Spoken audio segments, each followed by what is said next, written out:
Autre sujet d'actualité, le China-Britain Business Council, un organisme qui fait la promotion des relations commerciales entre la Chine et la Grande-Bretagne, a salué les nouvelles prévisions de croissance de la Chine.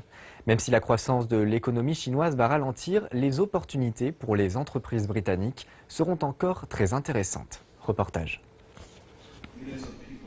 Chez ces 500 dirigeants d'entreprises britanniques, tout le monde a bien compris que la Chine est entrée dans l'ère de la nouvelle normalité.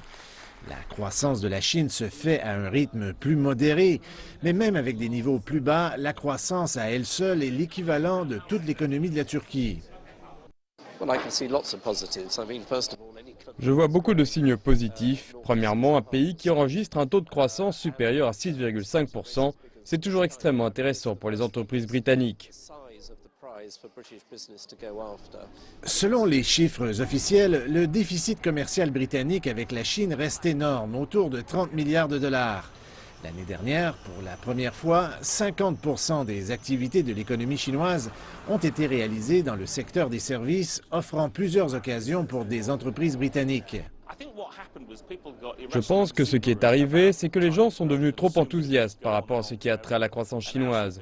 Maintenant, certaines personnes sont trop pessimistes. Et je pense qu'il doit y avoir un certain équilibre entre les deux. Les gens ne sont pas assez réalistes au sujet de la croissance et je pense que nous avons besoin d'évaluer de nouveau les perspectives de croissance. La visite d'État au Royaume-Uni du président chinois Xi Jinping a été le fait saillant pour les relations commerciales entre la Chine et la Grande-Bretagne, avec l'annonce de la signature de contrats d'une valeur de 60 milliards de dollars.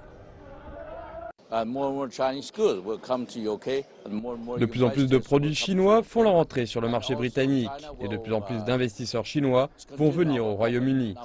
De plus, la Chine va poursuivre sa politique d'ouverture, alors nous allons recevoir plus de produits britanniques. Avec cette soi-disant nouvelle normalité et la possibilité que le Royaume-Uni quitte l'Union européenne, il y a quelques ombres au tableau pour les relations commerciales entre la Chine et la Grande-Bretagne. Mais le message qui ressort de cette conférence, c'est qu'il y a encore beaucoup d'argent à faire des deux côtés.